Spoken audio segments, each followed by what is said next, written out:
ako nakakaisip ka ng mabuti at tapos ginawa mo, ikaw, nasa sarili mo. Kaya pagdadating yung isip na sana nasa gasaan yung matanda, iba na yon. Alam mo, si Satanas walang iniisip na mabuti. Kaya pag nag-iisip ka pa ng mabuti, ikaw pa yon, hindi pa si Satanas.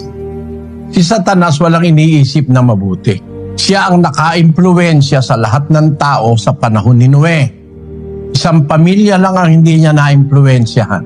Basahin natin ang Henesis, Kapitulo 6. Ang daing ng Diyos, ito sigurado ito Walang duda ito nangyari sa mundo ito nung panahon ni Noe. 6:5 ng Henesis.